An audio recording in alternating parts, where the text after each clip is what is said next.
You were never anything more than a glorified handyman, Ethan, and everyone in this room finally sees it. In front of 300 employees, CEO Victoria Hayes fired Ethan Carter, a single father whose ID badge identified him only as a technical consultant. Ethan didn't argue. He quietly packed his belongings into a small box, walked into the pouring rain, retrieved an old garage photograph from a recycling bin, and made a single phone call. When Helen Brooks answered, he spoke only 4 words. Fire all of them. Victoria believed she had just eliminated the only obstacle standing between her and a $900 million acquisition. She had no idea that one phone call activated a plan that had been quietly unfolding for the past 11 months, or that she had less than 6 hours before everything she believed belonged to her disappeared. Who was Ethan Carter, really? Before we begin, if you haven't already, subscribe and turn on notifications so you never miss stories like this one. Here's how Ethan Carter reclaimed the company he built. Every weekday at 6:45 a.m., Ethan measured time by dinosaur-shaped pancakes. His 5-year-old son, Noah, sat on a kitchen stool happily choosing which dinosaur he wanted, while Ethan poured batter onto the skillet inside their modest home outside Detroit. His wife, Emily, had passed away 4 years earlier after a sudden illness. Since then, Ethan had rebuilt his life around one promise: get Noah to school before 8 and be home every afternoon by 3:15. Nothing about his quiet routine suggested he owned 62% of a company worth hundreds of millions. Carter Precision Group, a leading aerospace and medical device manufacturer, had begun decades earlier in a rented garage founded by Ethan's father, William Carter. Yet inside the company, Ethan was simply known as the quiet technical consultant who wore a canvas jacket, walked the production floor, repaired machines no one else could fix, and disappeared before anyone gathered after work. His badge simply read, Contractor. New employees assumed he was just another mechanic. None of them knew that 4 years earlier, during the darkest days after Emily's death, Ethan had voluntarily stepped away from running the company. The board hired Victoria Hayes as CEO. She arrived with an impressive resume, remarkable growth numbers, and a reputation that made magazine covers. Victoria often repeated the story of how her mother had spent decades working beneath men who claimed credit for her ideas. She had promised herself she would never live that life. That determination had once made her exceptional. Over time, however, ambition turned into entitlement. She slowly convinced herself that the company belonged to her because she was the only person anyone saw leading it. When Ethan stepped aside, he quietly transferred his controlling shares into the W.C. Carter Family Trust, named after his father, to protect Noah's inheritance. Ethan remained the trust's sole trustee. The exhausted board assumed it was simply a grieving father stepping away. No one imagined he intended to remain hidden for years. As time passed, most directors who knew the truth retired or were replaced by executives personally selected by Victoria. Only one employee still knew exactly who Ethan really was. Helen Brooks. She had worked in finance since the garage days, when William Carter still swept the shop floor every evening. Helen always called Ethan by his first name. Never Mr. Carter.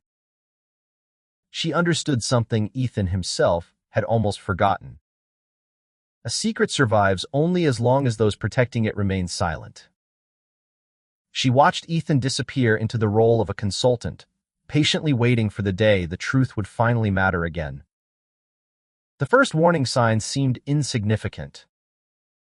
An old photograph showing a young Ethan standing beside welder Carlos Mitchell in front of their first machine quietly disappeared from the lobby.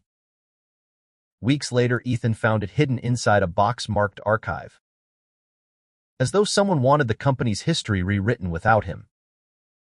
Soon afterward, the employee orientation video stopped mentioning the founder altogether. Instead, it praised Victoria for transforming a small local manufacturer into a national success. Even the apprenticeship program carrying William Carter's name was quietly renamed the Hayes Fellowship Program. Ethan ignored it. He had accepted living without recognition. His son mattered more than his pride. That changed during a quarterly operations meeting. Victoria introduced a proposal to replace their titanium supplier with one offering materials 18% cheaper. Hidden several slides into the presentation was one dangerous detail. The new titanium lacked two critical certifications required for surgical implant components. Ethan spoke up. He calmly explained that even a microscopic fracture in the wrong part could fail inside a patient's body without warning. Victoria waited until he finished. Then she smiled at the room. "Remember," she said, "Ethan is only a machinery consultant. Certifications like these are exactly the kind of outdated expenses we're eliminating." A few nervous managers laughed. Others avoided Ethan's eyes. He said nothing. Instead, he opened his notebook and wrote a single word. Drift. That evening, Ethan quietly asked the quality department to perform an independent inspection of the new titanium shipment. After everyone had left, he remained alone in his small office reviewing invoices Victoria had approved during the previous year. One name appeared again and again. Summit Advisory Partners. Every month the company received exactly $30,000. There were no reports, no completed projects, and no evidence the firm had done any work. When Ethan traced the business registration, he discovered it was connected to Victoria's younger brother, Ryan Hayes. The payments had already exceeded $1 million. This was no longer about removing a founder's photograph from the wall. Someone was quietly draining money from a company that legally belonged to Ethan and ultimately to Noah. The risky titanium purchase wasn't an isolated mistake. It was part of something much larger. The following week, Ethan met privately with Helen. "I need you to preserve everything," he said. Original invoices, vendor contracts, approval emails, payroll records, market price comparisons. Anything that didn't make sense. Every document had to be copied, dated, and stored somewhere outside the company's servers. Helen didn't ask why. She simply asked, "How far back?" Ethan answered quietly, "Until we find where it started." While they built their case in secret, Victoria continued erasing Ethan's presence from the company. Without warning, his security access to several restricted areas was revoked. A guard who had known Ethan for years reluctantly handed him a visitor badge instead. Employees who questioned Victoria's decisions were quietly demoted or transferred away from financial systems. The pattern was impossible to ignore. Several weeks later, Helen noticed a confidential file briefly appear on a shared drive before someone deleted it. She photographed every page before it disappeared. The file was titled Project Crown. Its contents explained everything. Victoria was negotiating with an investment firm called Blackstone Capital to purchase controlling shares held by the Carter Family Trust. The buyers believed the trust had no active trustee. Victoria had deliberately created that impression. She portrayed it as an abandoned family asset that could be pressured into a bargain sale. As Ethan studied the documents, the entire scheme became clear. Victoria had inflated fake expenses, approved contracts guaranteed to lose money, artificially lowered the company's value, and planned large layoffs to make Carter Precision appear desperate for rescue. To outside investors, the company would soon look like it was collapsing. Exactly the image needed to justify selling it for a fraction of its real worth. Only one fact remained hidden. Helen knew the trust belonged to Ethan's family. she still didn't know who controlled it. Ethan kept that secret, not because he doubted her loyalty, but because some truths were safer until the right moment. He now faced two choices. He could confront Victoria immediately, or remain invisible. A public accusation without undeniable proof would allow her to erase the evidence overnight and portray him as a bitter contractor attacking a successful CEO. So Ethan chose silence. Not surrender. Preparation. Invoice by invoice. Record by record. Waiting for the moment Victoria would least expect the ground beneath her to disappear. That night, after Noah had fallen asleep, Ethan spread documents across the kitchen table where his son usually colored dinosaurs. He remembered his father building the company's first machine with borrowed tools. He remembered Emily carefully checking payroll during the company's earliest years, long before either of them believed it would succeed. The peaceful life Ethan had built after her death had never been meant as a place to hide. It had been a shelter for Noah. Now someone threatened to destroy that shelter. Looking over shell companies, forged expenses, and stolen money, Ethan realized disappearing was no longer an option. The man he had buried beneath a canvas jacket was beginning to return. He closed his notebook, switched off the kitchen light, checked on Noah one last time, and went to bed already planning the next move. The weeks that followed settled into a quiet routine. By day, Ethan remained the unnoticed consultant, wandering the factory floor and even fixing machines that weren't broken just to stay near important filing cabinets. By night, he met Helen in her small kitchen a few streets away. Together, they filled a blue ledger with evidence. Month after month, the proof grew stronger. Invoices from Summit Advisory Partners showed payments far above market rates. A warehouse the company paid rent for turned out to be nothing more than an empty fenced lot. Purchase orders bypassed normal approvals. Contracts guaranteed financial losses. Money flowed through layers of shell companies before ending in accounts connected to the Hayes family. Then Helen uncovered the clearest evidence yet. Buried inside an email scheduled for deletion was a message from Ryan Hayes to his sister. Keep everything quiet until the trust is settled. After that, nothing else will matter. Ethan read the email 3 times.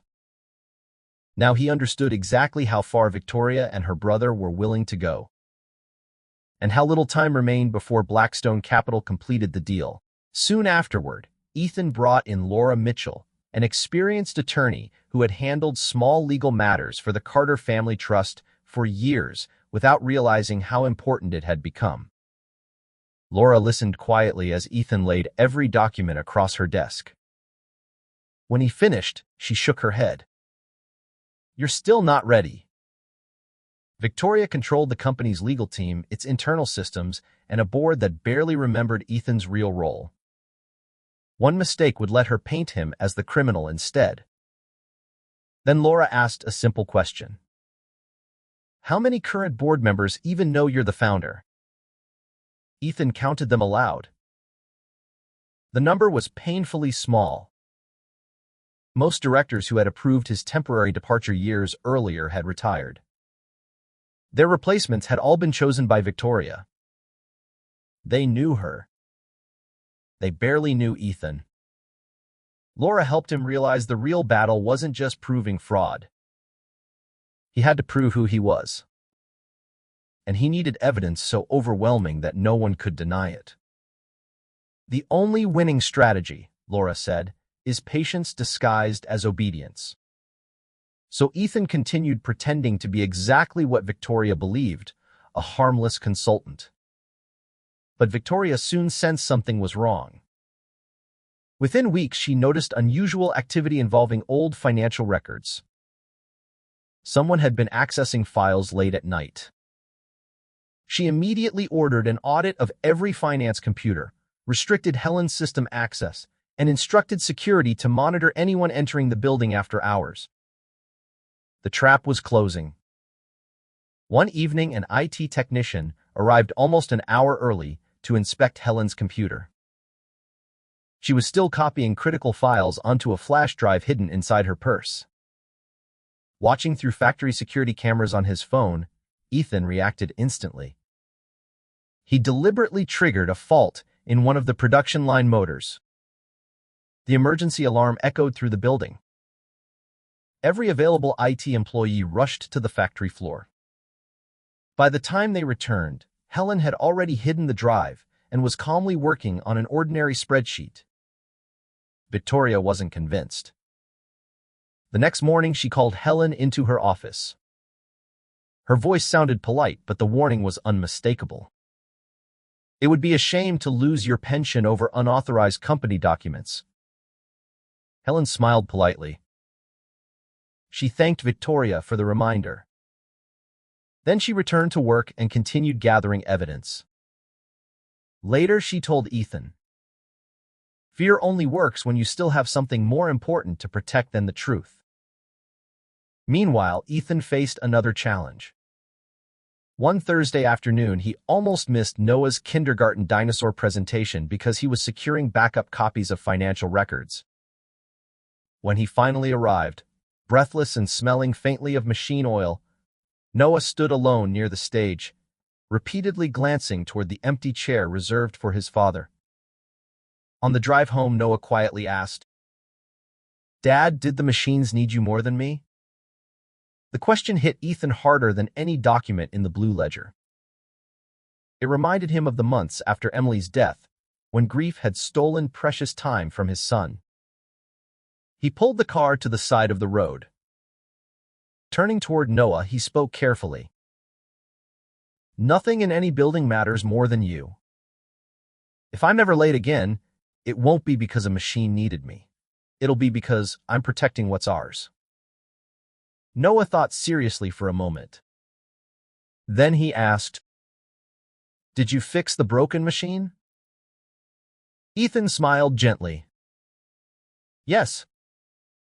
But the machine he meant had never actually been broken. That night, Ethan sat outside Noah's bedroom listening to his son's peaceful breathing. He made himself a promise. Every late night from now on would have a purpose. A clear ending. A reason worth missing time together.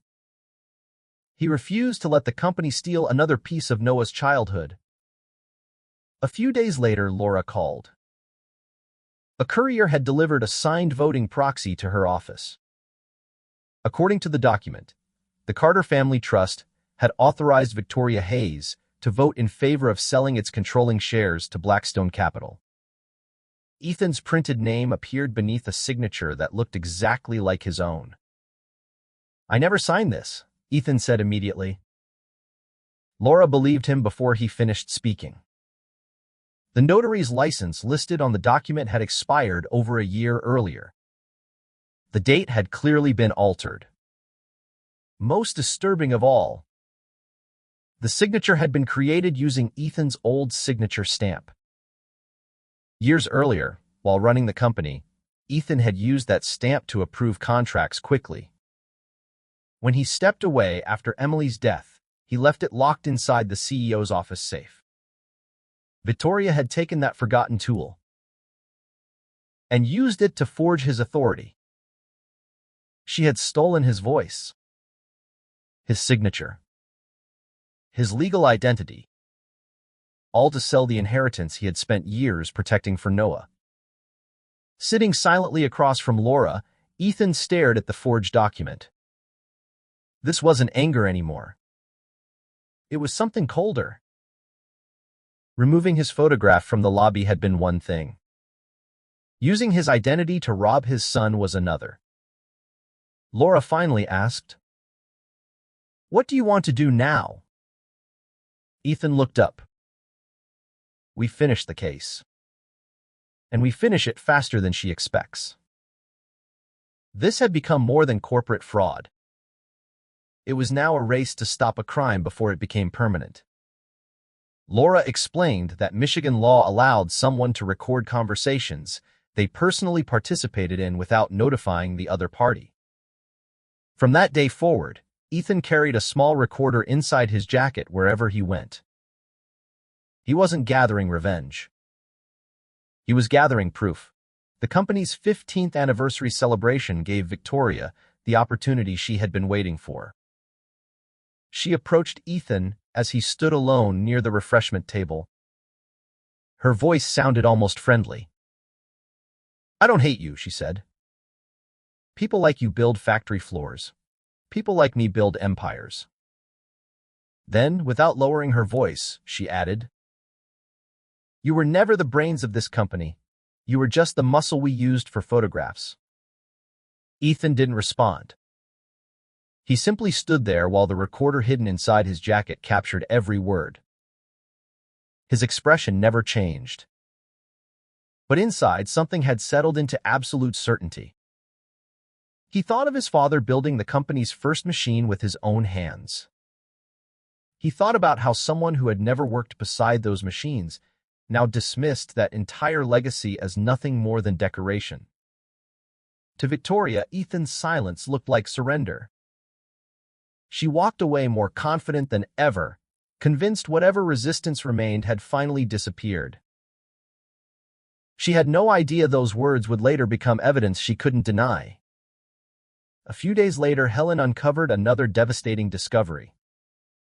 Hidden inside an ordinary spreadsheet was a confidential list of 60 employees scheduled for termination immediately after the Blackstone deal closed. The 11th name stopped Ethan cold. Carlos Mitchell, the welder who had stood beside him in the original garage. Another employee, a quality supervisor who had questioned the uncertified titanium months earlier, had already been placed on unpaid leave. His family's health insurance would expire just weeks before his daughter's surgery. Others had been pressured into signing confidentiality agreements in exchange for minimal severance packages. Victoria wasn't simply risking Ethan's inheritance. She was sacrificing 60 families to make the company appear weak enough to justify a cheap acquisition. Helen quietly placed the printed list on the table. Ethan read every name. When he reached Carlos, he lowered the paper and sat silently. He remembered freezing mornings inside the old garage, borrowed tools, long nights, shared dreams. Carlos had never asked for recognition. Now he was nothing more than a line on a spreadsheet designed to impress investors. Later, while reviewing the evidence with Laura, Ethan shared something he had never told anyone outside his family. 6 years earlier, before Victoria arrived, Carter Precision had nearly failed to make payroll for 200 employees. Without telling anyone, Ethan had sold several of his father's machines and taken out a second mortgage on his home with Emily to keep every employee paid. No one had ever known. Laura looked at him. "Why didn't you tell them?" Ethan answered quietly.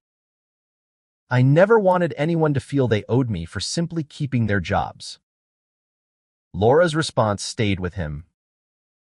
"Your silence protected everyone, but it also allowed someone else to rewrite your story." She was right. For years, Ethan believed humility meant staying invisible. Instead, invisibility had allowed Victoria to convince an entire company that its founder had always been nothing more than hired help.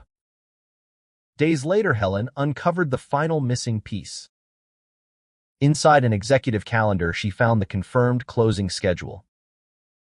The sale to Blackstone Capital was set for Friday at 5:00 p.m. in the 12th floor conference room.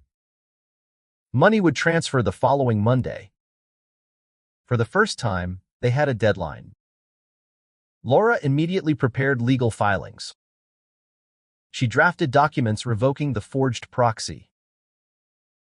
She assembled proof of the fraudulent signature. She prepared paperwork for an emergency board meeting.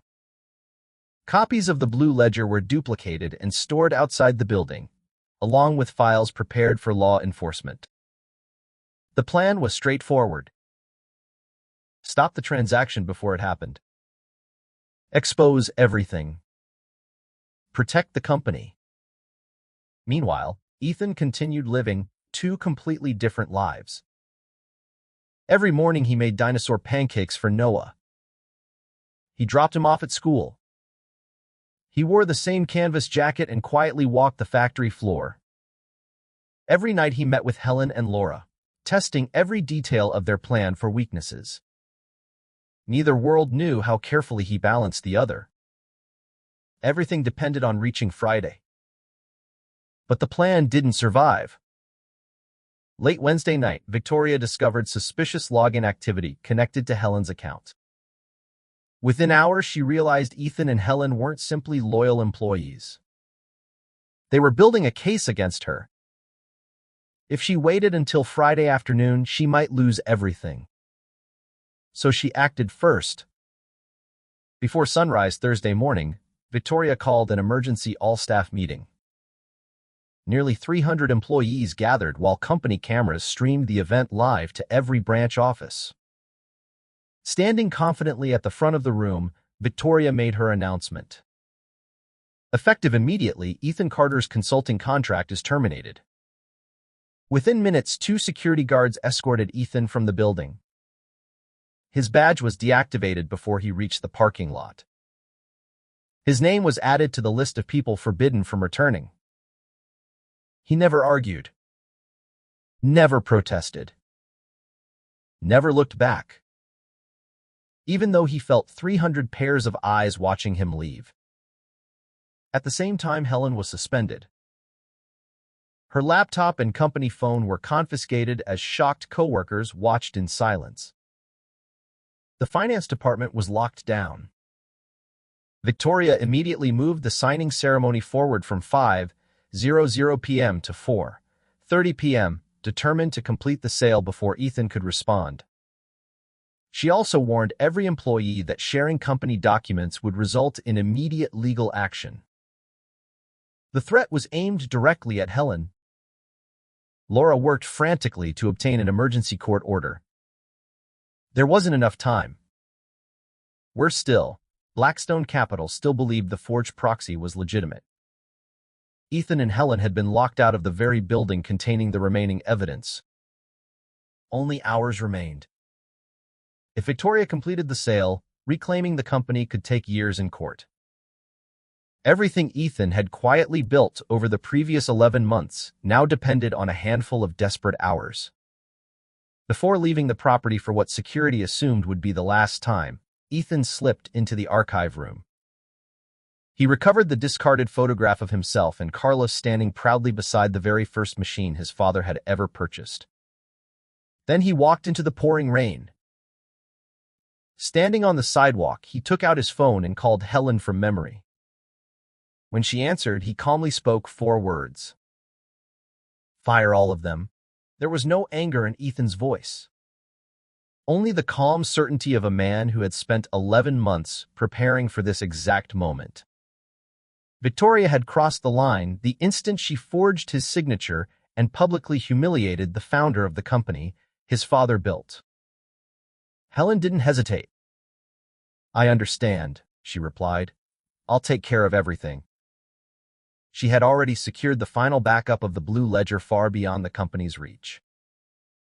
There was no fear in her voice, only the steady confidence of a woman who had spent decades protecting the company's true financial records. Ethan asked her for one more favor. "Call Mrs. Parker. Have her pick Noah up from school today." Helen promised she would. Standing alone in the rain with the old garage photograph tucked beneath his jacket, Ethan checked the time. 11:10 a.m. Less than 6 hours remained. 6 hours to walk back into a building that had erased his name. 6 hours to stop a transaction nearly a year in the making. 6 hours to prove to a room full of strangers that the man they had thrown out wasn't the trespasser.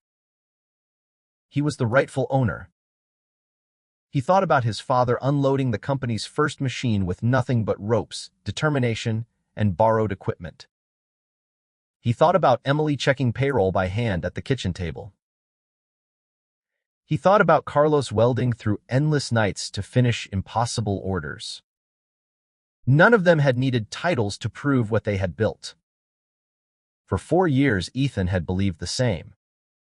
Now he realized the truth hadn't failed. It had simply stayed silent for too long. By 4:20 p.m., the 12th floor conference room was ready. Victoria sat confidently at the head of the table. Beside her sat Ryan Hayes. Lawyers lined one side. Representatives from Blackstone Capital occupied the other. Contracts marked Sign here were neatly arranged across the polished table. Victoria believed the only person capable of stopping her had already been thrown out of the building. Outside, the morning rain had finally begun to clear. Inside, no one noticed. She spent the afternoon reviewing signatures, confirming schedules, and thanking Blackstone's executives for what she called a minor delay. Then at 4:26 p.m., the elevator doors opened. Ethan stepped out first, his jacket still damp from the rain. Laura walked beside him carrying a briefcase filled with legal documents. Helen followed, holding the blue ledger and a backup drive. 2 security guards moved to stop them. One recognized Ethan. Years earlier, during difficult times, Ethan had quietly kept him employed when layoffs seemed unavoidable. After a brief glance, both guards stepped aside. Victoria immediately ordered security to remove the disgruntled former contractor. Instead, Laura calmly introduced herself. "I'm legal counsel for the William Carter Family Trust. I request that all signing stop immediately." Victoria barely reacted. She assumed the trust attorney had simply arrived to finalize paperwork. Laura placed the forged proxy on the conference table. Then, one by one, she exposed every flaw. The expired notary. The altered date. The signature stamp taken from the CEO's office safe. Finally, she looked around the room and spoke the words that changed everything. Ethan Carter is the founder of Carter Precision Group. He is the sole trustee of the William Carter Family Trust. And he owns 62% of this company. The man dismissed this morning was never just a contractor. He is the owner of the shares you are attempting to sell. Silence filled the room. The representatives from Blackstone slowly closed their folders. Victoria recovered first. She accused Ethan of abandoning the company years earlier. She insisted she alone had carried the business to success. One board member supported her, arguing that ownership didn't necessarily mean leadership. The discussion quickly shifted. It was no longer about who owned the company. It was about whether Victoria had committed fraud or simply made difficult business decisions. Helen quietly opened the blue ledger. Page after page revealed shell companies, fake consulting payments, an empty warehouse receiving rent, money flowing into Ryan Hayes' accounts, contracts deliberately designed to lose money. Then she placed the employee termination list on the table. 60 names. Carlos among them. Finally, she produced Ryan's email. "Once the trust is settled, nothing else will matter." Victoria dismissed everything as fabricated. "A story invented by bitter employees," she said. Ethan nodded toward Laura. She pressed a button. The recording from the anniversary celebration filled the room. Victoria's own voice echoed through the speakers. "You were never the brains of this company.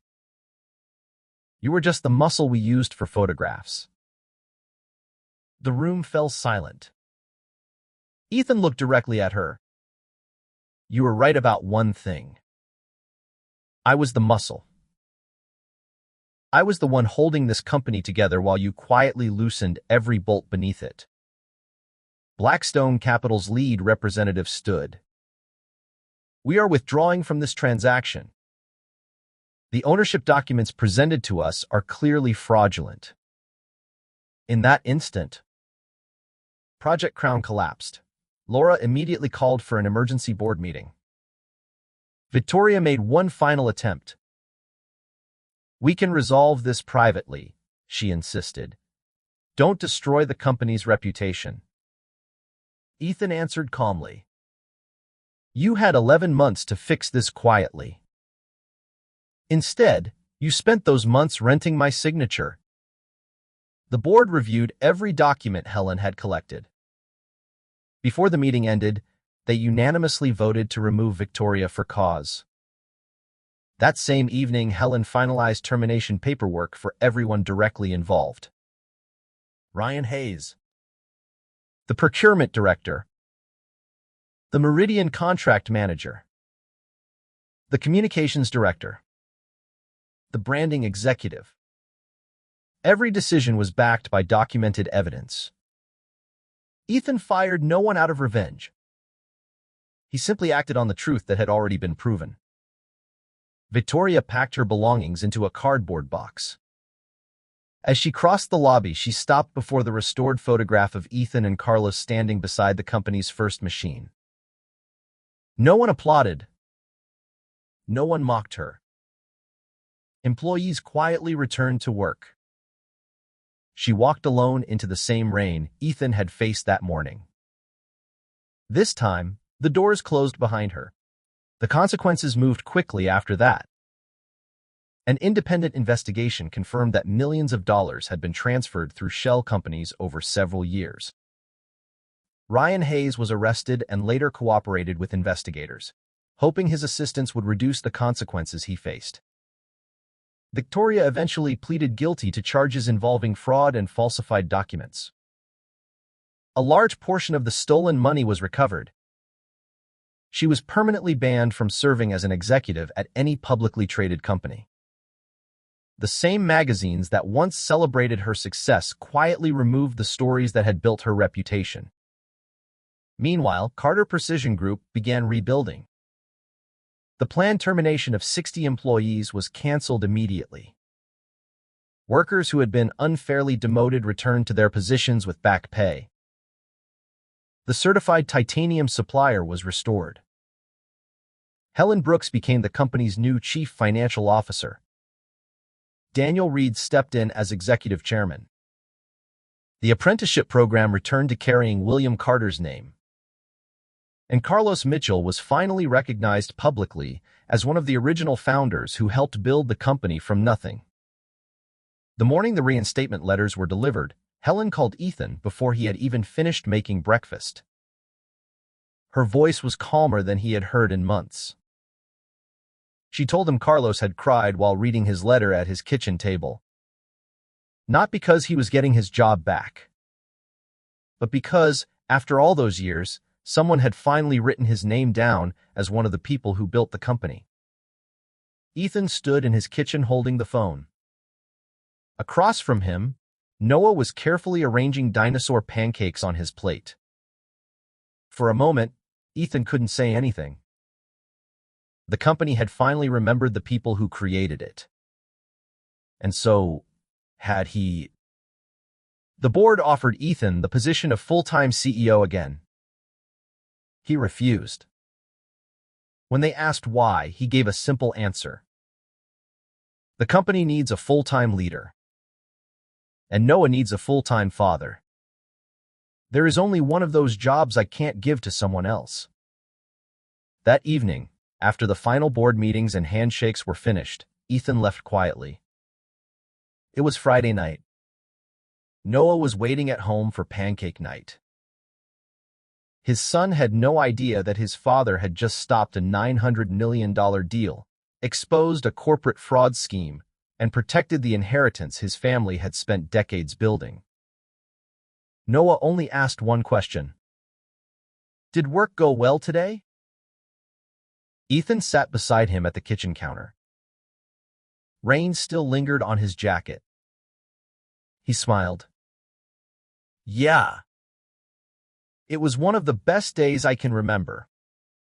Noah accepted the answer and returned to arranging his dinosaur pancake into smaller pieces. For the first time in almost a year, Ethan allowed himself to enjoy an ordinary evening. An evening that belonged only to him and his son. Months later, Ethan found and recovered one of the original machines that had once belonged to his father. It was an old metal lathe. One of the machines Ethan had sold years earlier to keep 200 employees paid during the company's hardest period. He placed it in the company lobby beneath the garage photograph. Beside it was a picture of Emily sitting at the kitchen table, checking numbers during the early days of the business. A small plaque stood beside the machine. It read, "Every company is built by somebody's hands." The final chapter of Ethan's story happened on a quiet Sunday afternoon. He and Noah sat at the kitchen table building a small wooden birdhouse together. Noah measured every piece of wood twice. He tilted his head slightly while concentrating, the exact same habit Ethan and his father had shared. A habit passed down through generations. After a while, Noah looked up. "Dad, did you build the whole company by yourself?" Ethan smiled. "No. Your grandfather built it with his hands. Your mother built it with her mind. Carlos helped build it with his work. Helen protected it by keeping the numbers honest. Lots of people built it together." Noah thought about that for a moment. Then he turned a small nail between his fingers. "What was your job?" Ethan held the final piece of wood steady, while Noah carefully hammered in the last nail. He answered simply, "My job was keeping it safe."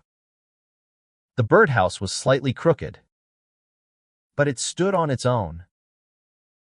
Noah placed it on the windowsill where he could see it every morning from the kitchen table.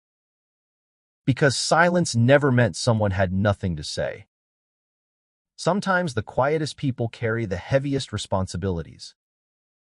And the greatest legacy someone leaves behind isn't just a name on a building. It's the example their children learn from watching them. If this story reminded you that quiet doesn't mean weak, and that the people who never raise their voices are often the ones carrying the most weight, subscribe and turn on notifications so the next story finds you when it arrives.